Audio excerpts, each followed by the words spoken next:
Gold trusted gold buyers. మీరు తాకట్టు పెట్టిన బంగారాన్ని విడిపించి ఈ రోజు ఉన్న మార్కెట్ ధరకు కొనబడును.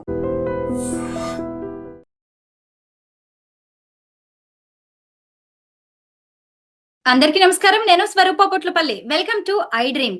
కోనోకార్పస్ అందంగా గుబురుగా పెరిగే ఈ మొక్క ప్రకృతికి, పర్యావరణానికి, ప్రజా ఆరోగ్యానికి ఎంతో నష్టం చేస్తుందని ఈ మధ్య కాలంలో బాగా చర్చ వినిపిస్తోంది.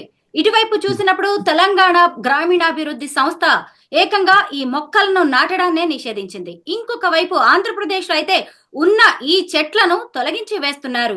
ప్రస్తుతం నాతో పాటు వృక్ష శాస్త్ర నిపుణులు డాక్టర్ ఎలగొండ నరసింహమూర్తి గారు ఉన్నారు. ఆయనతో మాట్లాడి విదేశాల్లో ఎంతో క్రేజ్ ఉన్న కోనోకార్పస్ వల్ల నష్టాలు అలాగే లాభాలేంటో తెలుసుకుందాం. సరే, నమస్తే. నమస్కారం అండి. కోనోకార్పస్ గురించి ఈ మధ్య కాలంలో అనేక రకాలైన వార్తా కథనాలు వినిపిస్తూ ఉన్నాయి సార్. ముందుగా ఈ మొక్క వల్ల ఎలాంటి నష్టాలు జరుగుతాయో చెప్పండి. వాస్తవానికి కోనోకార్పస్ ఎరెక్టస్ అనే ఈ మొక్క కానీ చెట్టుగా మనం పిలుస్తున్నాము. ఇది వాస్తవానికి విదేశీ మొక్క. ఈ విదేశీ మొక్క అంటే మన భారతదేశానికి చెందినటువంటి మొక్క కాదు. ఎక్కువగా ఫ్లోరిడా అంటే మనకి ఉత్తర అమెరికా, దక్షిణ అమెరికా ప్రాంతంలో ఎక్కువగా పెరుగుతుంది. ముఖ్యంగా సముద్ర తీర ప్రాంతాల్లో పెరుగుతుంది. సముద్ర తీర ప్రాంతాల్లో పెరిగే మొక్కకు చాలా అక్కడ అనుకూలతలు ఉంటాయి. ఉప్పు నీటి ప్రాంతంలో అలాంటి అనుకూలతలు ఉంటాయి. ఎక్కువ మ్యాంగ్రోవ్ లక్షణాలు ఉంటాయి. మనం మడాడులు అంటాం. మనకి ఎక్కువగా రాజమండ్రి ఆ ప్రాంతాలు అంటే మనకి కాకినాడ ఆ ప్రాంతాల్లో మనకి మడాడులు ఉన్నాయి. మన అందరికి తెలిసిన విషయమే. అయితే ముఖ్యంగా హరితహారం కావచ్చు, వన మహోత్సవాలు, ప్లాంటేషన్ ప్రోగ్రామ్ లో మామూలుగా ఏం చేస్తారంటే ప్లాంటేషన్ మేనేజర్స్ ఉంటారు. వాళ్ళు చాలా రీసెర్చ్ చేస్తారు. ఆ విషయంలో ఏవి తొందరగా పెరుగుతాయో చూసి అవి అక్కడక్కడ ఎక్కువ పెరిగే లక్షణాలు ఉన్నటువంటి కోనోకార్పస్ తీసుకొచ్చి ఇక్కడ నాటడం జరిగింది. ఎందుకంటే కొన్ని అనుకూలతలు ఉన్నాయి. ఏపుగా పెరుగుతాయి, తొందరగా పెరుగుతుంటుంది. మనకి పెస్ట్స్ రావు అనమాట, చీడపీడలు రావు. అలాంటి కొన్ని అనుకూలత వల్ల పెరుగుతాయి. కానీ మన ప్రాంతంలో ఎక్కువగా పెట్టడం వల్ల లోకల్ బయోడైవర్సిటీ అంటే మన లోకల్ చాలా మొక్కలు ఉంటాయి అనమాట. మీకు మామూలుగా రోడ్ ఎమ్మడి చూసుకున్నట్టయితే మనకి మామూలుగా చూసుకుంటే వేప కానీ, రావి కానీ, మర్రి కానీ, జువ్వు కానీ, లేదా నేరేడు అంటాం. ఇలా చాలా మొక్కలు ఉంటాయి. మనకు అందరికీ తెలిసి ఇది చాలా సాధారణమైన విషయం. ఇది పెద్ద ఏదో సైన్స్ సంబంధించిన విషయం ఏం కాదు. ఇది బాటనిస్టులు చెప్పాల్సిన విషయం. కామన్ మ్యాన్ మన తాత ముత్తాతలు అడిగినా చెప్తారు మన స్థానిక మొక్కలకు ప్రయారిటీ ఇవ్వాలని చెప్పి. అది ఇక్కడ ప్రాబ్లం ఎక్కడ వస్తుంటే కోనోకార్పస్ ని ఒకటో రెండో పెట్టుకుంటే ఏం ప్రాబ్లం లేదు. మనకి జూ పార్క్ లో జంతువులాగా లేదా బొటానికల్ గార్డెన్స్ లో ఒకటి అరా పెట్టుకుంటే సమస్య వచ్చేదే కాదు. కాకపోతే ఏం చేస్తున్నాం, మనము వందల వేల సంఖ్యలో పెడుతున్నాం. రహదారుల వెంట కానీ, లేకపోతే పార్క్ లో కానీ, లేకపోతే రోడ్ మధ్యలో కానీ పెడుతున్నాం. ఇలా పెట్టినప్పుడు దాని యొక్క బ్యాలెన్స్ దెబ్బతింటుంది అనమాట. అది మేము చెప్తున్నాం. ఇప్పుడు ఆ మొక్క మంచిదా చెడ్డదా కాదు సమస్య. ఇక్కడ కోనోకార్పస్ లాంటి విదేశీ మొక్కను ఎందుకు మనకి ఎంకరేజ్ చేస్తున్నారు అనేది సమస్య. మనకి స్థానికంగా వందల మొక్కలు ఉన్నాయండి. మనకు పురాతన కాలం నుంచి పారిజాతం ఉంది, చాలా అద్భుతమైన మొక్క. మంచి పుష్పాలు వస్తాయి, ఇంటి ముందు పెట్టుకోవచ్చు, నీడ వస్తుంది, మంచి సుగంధ పరిమళాలు వస్తాయి, మన దేవతలకు పూజ కూడా చేసుకోవచ్చు. ఇలాంటి ఎన్నో ఉన్నాయి. రేల ఉంది, మంచి ఎల్లో కలర్ మంచి బ్రహ్మాండంగా పూలు వస్తాయి. కానుగ ఉంది. కానుగ మనకు చాలా ఇప్పుడు మనం చెప్పారు వీడియోలో కోనోకార్పస్ వల్ల మనకి ఎయిర్ పొల్యూషన్ తగ్గుతుంది. విండ్ బ్రేక్స్ అంటాం. అంటే మనకు విపరీతమైన గాల్లో వస్తుంటాయి. మనకి అనంతపూర్ ఆ ప్రాంతాల్లో విపరీతమైన గాల్లో వస్తుంటాయి. గాలుల వల్ల ఏమవుతుంది, ఈ సూపర్ అంటే సర్ఫేస్ సాయిల్ అంతా కొట్టుకుపోతుంది అనమాట. ఉపరితలంగా ఉన్నటువంటి సాయిల్ కొట్టుకుపోతుంది. అలాంటి సమస్యలు నివారించడానికి మనం నాటుతున్నాం అని చెప్పారు. అది సరికాదు. ఎందుకంటే మన స్థానికమైన చెట్లు ఉన్నాయి. మనకి కానుగ చెట్టు చాలా అద్భుతంగా ఉంటుందండి. ఎవర్ గ్రీన్ గా ఉంటుంది. 365 days అది చాలా ఎవర్ గ్రీన్ గా ఉంటుంది. మనకి తక్కువ నీరు తీసుకుంటుంది. అది కూడా మళ్ళీ అందులో అడ్వాంటేజ్ అంటే మనకి నైట్రోజన్ కూడా ఫిక్స్ చేస్తుంది మనకి. అంటే ఏ మొక్క కూడా మంచిది కాదు, చెడ్డది కాదు. కానీ మొక్కను పెట్టినప్పుడు కొన్ని మనం అంశాలు పరిగణన తీసుకోవాలి. స్థానిక మొక్కలకు ప్రయారిటీ ఇవ్వడం అనేది మా అభిమతం. అదే మా ఉద్దేశం ఒక బాటనిస్ట్ గా. అయితే ఈ మొక్క ప్రజా ఆరోగ్యం మీద కూడా ఎంతో ప్రభావం చూపిస్తుంది అంటున్నారు. ముఖ్యంగా ఆస్తమా, ఉబ్బసం వారికి చాలా చేటు చేస్తుందని. ఇందులో నిజం ఎంత? అయితే ఇంకా పరిశోధనలు లోతుగా జరగాల్సిన అవసరం ఉందండి. కాకపోతే ఏంటంటే ఒక మొక్క వందల వేల సంఖ్యలో ఉన్నప్పుడు అవి ఒకేసారి పుష్పిస్తాయి. అలాంటప్పుడు కొంచెం ప్రభావం ఉండే అవకాశం ఉంటుంది. ఎందుకంటే ఫారిన్ ప్లాంట్ అది. మన విదేశీ మొక్కలన్నీ మనకు అలవాటు పడతాయి. మనము విదేశీ జంతువులు కానీ తీసుకున్నప్పుడు డొమెస్టికేట్ అంటాం మనం. ఇప్పుడు ఒకప్పుడు కూడా కుక్కల పిల్లులు కూడా, ఒకప్పుడు ఆవులు కూడా వైల్డ్ యానిమల్స్. అవన్నీ కూడా కొన్ని వేల సంవత్సరాల నుండి మనం డొమెస్టికేట్ చేసుకున్నాము. ఒక ఆవు ఉందనుకో, ఒకప్పుడు అది వైల్డ్ యానిమలే. ఆవు, బర్రె అంటుంటాము, గేదె అంటుంటాము, అవన్నీ కూడా వైల్డ్ యానిమల్సే. కుక్క కూడా మనకి వోల్ఫ్ అంటే మనకు తోడేలు జాతికి చెందినటువంటి జంతువే. అది మనం డొమెస్టికేట్ చేసుకున్నాం కొన్ని వందల సంవత్సరాలు, వేల సంవత్సరాల నుండి. ఈ టైంలో చాలా టైం పడుతుంది అనమాట. మరి కోనోకార్పస్ లాంటి విదేశీ మొక్కను మనం డొమెస్టికేట్ చేసినప్పుడు దాని నుంచి వచ్చే దుష్ప్రభావాలు కూడా మనం అనుభవించాల్సి వస్తుంది. కాబట్టి దానికి కొంచెం లోతైన పరిశోధన జరగాల్సిన అవసరం ఉంది. అదే మేము చెప్పేది ఏంటంటే కొంచెం డిస్కరేజ్ చేయండి, ఒకటే అరా పెట్టుకోండి. 100,000 సంఖ్యలో పెట్టుకున్నప్పుడు చాలా ప్రాబ్లం అవుతుంది. ఇంకో ఉదాహరణ చెప్పాలి మనకి, దీనికంటే కూడా మంచి మొక్క ఆల్స్టోనియా స్కొలారిస్ అని పిలుస్తాము, ఏడాకుల పాల. మనకి హుద్హుద్ తుఫాన్ తర్వాత విశాఖపట్నంలో చాలా నాటారండి. విశాఖపట్నం సిటీలో ఆల్స్టోనియా స్కాలరిస్, కాలస్ ట్రీ అంటాం. రవీంద్రనాథ్ ఠాగూర్ గారు శాంతినికేతన్లో నాటారు యూనివర్సిటీలో. చాలా అద్భుతమైన మొక్క, అది మన స్థానిక మొక్క. కానీ దాని మీద అపోహలు లేవదీశారు. అది కాదు, అసలు చెప్పింది ఏంటంటే ప్రాపర్గా నాలెడ్జ్ రిసీవ్ అవ్వట్లేదండి. అసలు మొక్కలు పెట్టేటప్పుడు బాటనిస్టులు కానీ సైంటిస్టులు కానీ ప్రాపర్గా కన్సల్ట్ చేసి మనం నాటుకుంటే ఇలాంటి సమస్య వచ్చి ఉండేది కాదని మా అభిప్రాయం. ఇప్పటికే ఆల్రెడీ నాటిన మొక్కల్ని ఆంధ్రప్రదేశ్ లో అయితే తొలగించి వేస్తున్నారు. ఇంకొక వైపు చూసినప్పుడు తెలంగాణ ప్రభుత్వం ఏమో ఇక మీదట ఎట్టి పరిస్థితుల్లో కోనోకార్పస్ మొక్కల్ని నాటొద్దు అని దాని మీద నిషేధం విధించింది. ఇక్కడి వరకు ఒక మొక్క విషయంలో పరిస్థితులు ఎందుకు వచ్చాయంటారు? అదే చెప్పారు కదండి, ఇప్పుడు ఒక ప్రాపర్ గా ఎక్స్పర్టైజ్ అంటే ఇప్పుడు మీరు ఏ ఫీల్డ్ లో అయినా కూడా ఎక్స్పర్ట్స్ ఉంటారు, సైంటిస్టులు కానీ ఇంజనీర్స్ కానీ లేకపోతే కన్సల్టెంట్స్ ఉంటారు. వారిని సంప్రదించుకుని పెడితే ఇది ఇక్కడ దాకా వచ్చేది కాదు. అంటే హరితహారం కానీ వన మహోత్సవం కానీ ప్లాంటేషన్స్ ఏ పేరైనా కూడా, హరిత ఆంధ్రప్రదేశ్ అయినా హరిత తెలంగాణ అయినా కూడా తెలుగు రాష్ట్రాల్లో మొక్క నాటేటప్పుడు అది స్థానికంగా దానికి సూట్ అవుతుందా కాదా తెలుసుకొని నాటితే ఈ సమస్య వచ్చి ఉండేది కాదు. కోట్ల ప్రజాధనం వృధా అయ్యేది కాదు, మనకి ఇంత చర్చ కూడా అవకాశం ఉండేది కాదు. మంచి బయోడైవర్సిటీ కాపాడుకునే వాళ్ళం అవుతాం. మీరు చెప్పినట్టుగా కానుగ కానీ రావి కానీ జూబి కానీ లేకపోతే మర్రి కానీ మీరు చూసినట్లయితే ఎప్పుడో రాజుల కాలంలో కూడా నాటారండి. మర్రి చెట్టు కానీ రావి చెట్టు కానీ మన అనంతపూర్లో కానీ మహబూబ్ నగర్లో కానీ మంచి మంచి మర్రి చెట్లు ఉన్నాయి. కొన్ని వందల పదుల ఎకరాల్లో మర్రి చెట్లు నాటారు. ఎప్పుడో రాజుల కాలంలో నాటిన చెట్లు ఇంకా ఉన్నాయి. అవి కొన్ని వందల సంఖ్యలో గబ్బిలాలకి జంతు జాలానికి అన్నిటికీ ఆశ్రయం ఇస్తూ ఉంటాయి. ఎట్లా ఇప్పుడు ఈ కోనోకార్పస్ వల్ల ఎటువంటి లాభం అంటే, ఇప్పుడు లాభం అనేది నష్టం లేదండి వాటి వల్ల. ఇప్పుడు పక్షులు వాళ్ళ అది వాస్తవమే, ఎందుకంటే అది విదేశీ మొక్క కాబట్టి పక్షులు వాటిని వెల్కమ్ చెప్పవు. మనం బ్రిటిషర్స్ అంటే వెల్కమ్ విదేశీ మొక్కలకి పక్షులకి ఎందుకలా? విదేశీ మొక్క కాబట్టే వెల్కమ్ చెప్పకపోవడం ఏంటి?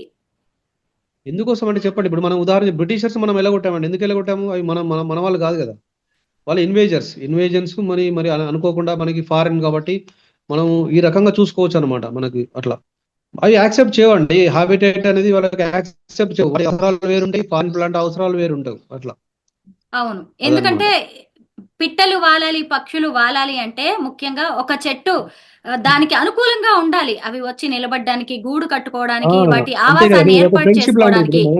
కోనోకార్పస్ లోనేమో వాటి మొక్కలు కొమ్మలు అనేవి కొంత వేరుగా డిఫరెంట్ గా ఉండడం వల్ల పిట్టలు వచ్చేసి వాటి మీద గూడు కట్టుకోలేవు కాబట్టి పిట్టలు వాలట్లేదు అనే ఒక వాదన కూడా ఉంది.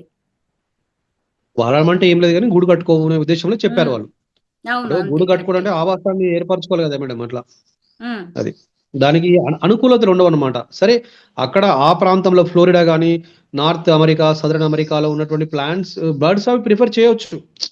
అక్కడ బర్డ్స్ వేరుగా ఉండొచ్చు, మన అలవాట్లు వేరుంటాయి కదా. ఇప్పుడు మనకి నేపాలీస్ ఉంటారు, వాళ్ళ అలవాట్లు వేరుంటాయి. ఇప్పుడు తెలుగు రాష్ట్రంలో రైస్ తింటాం మనము, నార్త్ లో వెళ్తే చపాతీ తింటారు. ఎవరి ఫుడ్ హ్యాబిట్స్ వాళ్ళు ఉంటాయి. ఇప్పుడు మన ఇంటికి నార్త్ ఇండియన్ వస్తే మనము ఫుల్గా సాంబార్ అన్నం పెడితే తింటాడా? తినడు కదా. అలాగే వేరు రాష్ట్రాల్లో వేరు దేశాల్లో ఇళ్లు కట్టుకునే విధానం కూడా వేరుగా ఉంటుంది, ఇళ్ల నిర్మాణం కూడా వేరుగా ఉంటుంది.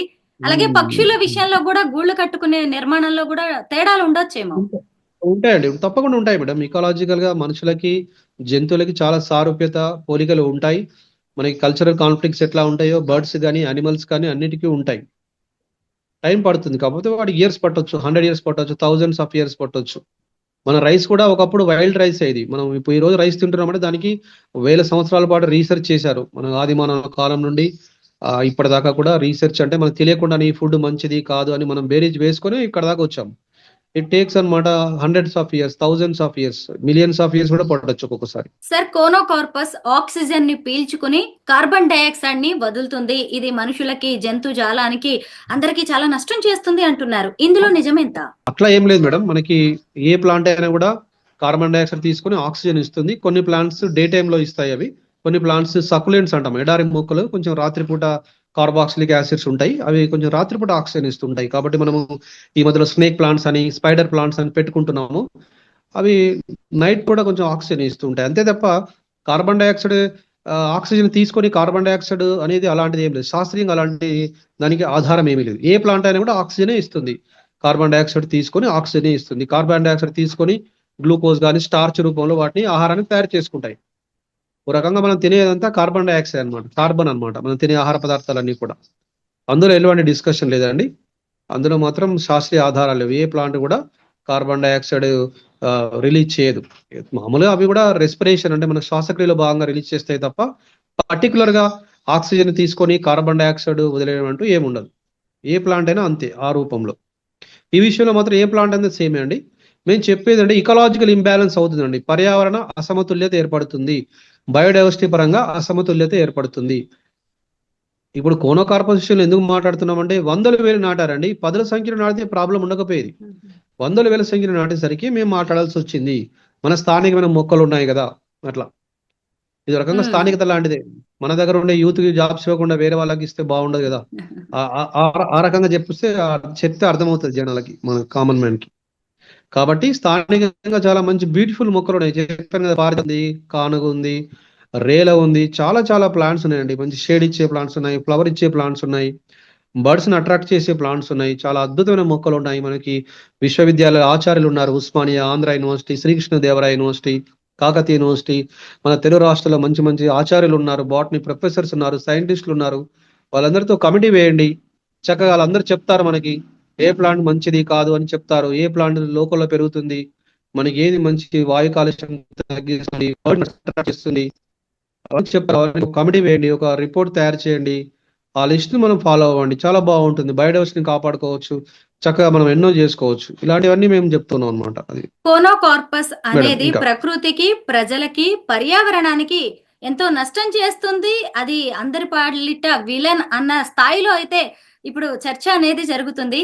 సరే, ఒక మొక్క అనేది మరీ అంత తీవ్ర స్థాయిలో నష్టం చేయకపోవచ్చేమో. అవును. కోనోకార్పస్ వల్ల జరిగే అవును. ప్రయోజనాలు ఏంటో చెప్పండి. పాపం అది విలన్ కాదండి, మనం విలన్ గా చేసాం అంతే. మనందరం కూడా, అంటే నేను కావచ్చు, అందరం ఉన్నాం ఇందులో. తెలిసి తెలియక దాన్ని ఎక్కువ సంఖ్యలో పెట్టి విలన్ గా చేసాం. పాపం దాన్ని చేసిన పాపం ఏమి లేదు. దానివల్ల కూడా లాభాలు ఉన్నాయి. అది ఎందుకంటే దాని మామూలుగా ఆ కోస్టల్ ఏరియాలో పెరుగుతుంది కాబట్టి చాలా హార్డ్షిప్స్, అంటే ఎక్కువ సెరెనిటీ ఉంటుంది, సాల్ట్ వాటర్ లో పెరుగుతుంది, ఆ ప్రతికూల పరిస్థితుల్లో పెరుగుతుంది కాబట్టి అవన్నీ తట్టుకొని మంచిగా పెరుగుతుంది. నిన్న చెప్పినట్టు వాళ్ళు సైంటిస్ట్ చెప్పినట్టుగా, పెద్దవాళ్ళు చెప్పినట్టుగా అది కార్బన్ కూడా ఎక్కువ తీసుకుంటుంది, కార్బన్ డైఆక్సైడ్ కూడా ఎక్కువ తీసుకునే అవకాశం ఉంటుంది. ఎందుకంటే మనకి కోస్టల్ ఏరియాలో పెరుగుతుంది కాబట్టి కొన్ని అనుకూలతలు ఉన్నాయి అందులో. కాబట్టి చాలా స్పీడ్గా పెరుగుతుంది. స్పీడ్ ఎందుకు పెరుగుతుంది అంటే న్యూట్రియంట్స్ ఎక్కువ తీసుకుంటుంది, కార్బన్ డైఆక్సైడ్ ఎక్కువ శాతం తీసుకుంటుంది కాబట్టి చాలా ఫాస్ట్ గా పెరుగుతుంది. చూడడానికి అందంగా కూడా ఉంటుంది. కోనోకార్పస్ కోన్ షేప్ లో ఉంటుంది కాబట్టి అలాంటి అనుకూలతలు కూడా ఉన్నాయి దానికి. ఇక్కడ దానికి వచ్చిన సమస్య ఏం లేదు. కాకపోతే అది పెట్టడం వల్ల మన బయోడైవర్సిటీకి ఇబ్బంది, మన స్థానికంగా ఉండే జీవ వైవిధ్యకు సపోర్ట్ చేయడం లేదు అనేది మా బాధ. అంతే తప్ప దాన్ని మనం విలన్ గా చూడడం లేదు. దాన్ని నచ్చితే ఒకటని పెట్టుకోండి, కానీ 100,000 సంఖ్యలో పెట్టినప్పుడు మాత్రమే మనకు ఉన్నటువంటి పశు పక్షాదుల మీద ఎఫెక్ట్ పడుతుంది, వాటికి ఆవాసాన్ని కలగ చేయదు, మన లోకల్ బయోడైవర్సిటీకి నిరాదరణ గురవుతుంది అనే బాధ తప్ప కోనోకార్పస్ ని గుడ్డిగా ఎవరు కూడా వ్యతిరేకించడం లేదు. అది సమస్య అనమాట. దానిలో అనుకూలతలు ఉంటాయి. ప్రతి ప్లాంట్ కూడా మెడిసినల్ వాల్యూ ఉంటుంది, యాంటీ డయాబెటిక్ యాక్టివిటీ ఉంటుంది. ఈ సృష్టిలో ప్రతి మొక్క కూడా మధుమేహాన్ని నివారించేటువంటి కాస్తో కూస్తో గుణం ఉంటుందని శాస్త్రవేత్తలు కనిపెట్టారు. ఇప్పుడు కాదు, చరక సంహితలో కూడా ఉంది. మన అంటే ప్రాచీన కోనోకార్పస్ కి భారతీయ కూడా గ్రంథాలలో ఔషధ గుణాలు ఉన్నాయంటారా? ఉంటుంది మన డిఫాల్ట్ గా ఉంటుంది. మనకు చిన్నప్పుడు మనకు చెప్తుంటారు అమ్మమ్మలు, నానమ్మలు, వేపాకు తినండి, కాకరకాయ తినండి, బెండకాయ తినండి, మధుమేహాన్ని అదే షుగర్ వ్యాధి లేదా డయాబెటిక్ తగ్గించుకోవడానికని. అలాంటివి చాలా ఉంటుండే. ఉసిరికాయ తినమంటారు మనం డయాబెటిక్ పేషెంట్స్, అంటే ఇన్సులిన్ సెన్సిటివిటీ తగ్గించుకోవడానికి.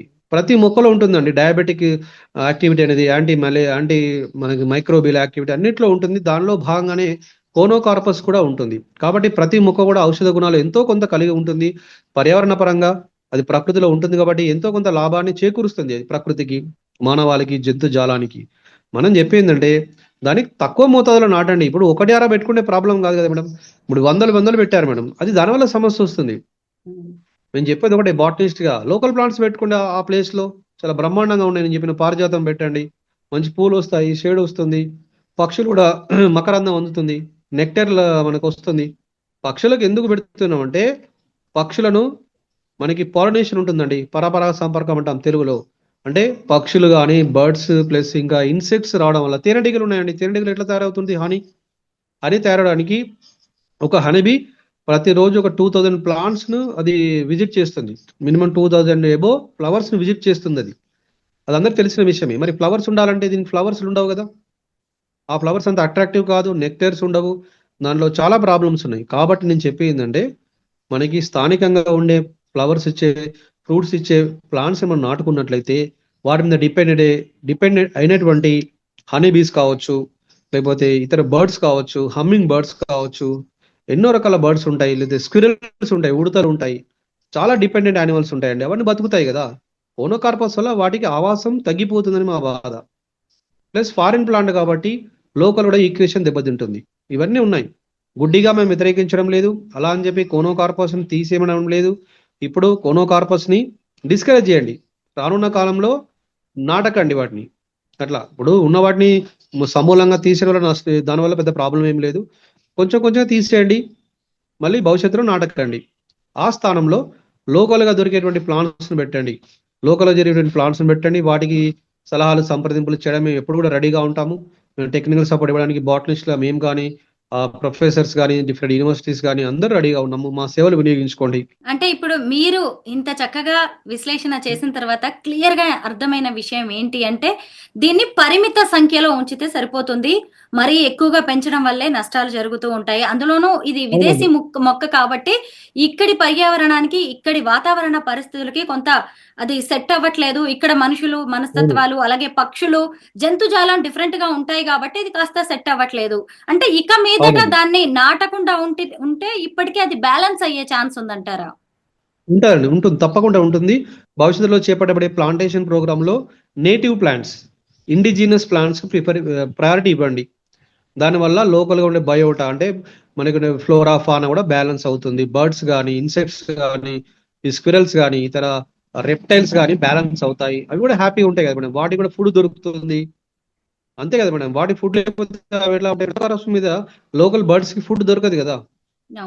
మీరు ఒక ప్లాంట్ ఉంది, మోదుగు చెట్టు ఉంది, లేకపోతే నేరేడు చెట్టు ఉంది, దానివల్ల అక్కడ ఉన్నటువంటి బర్డ్స్ కి ఫుడ్ దొరుకుతుంది.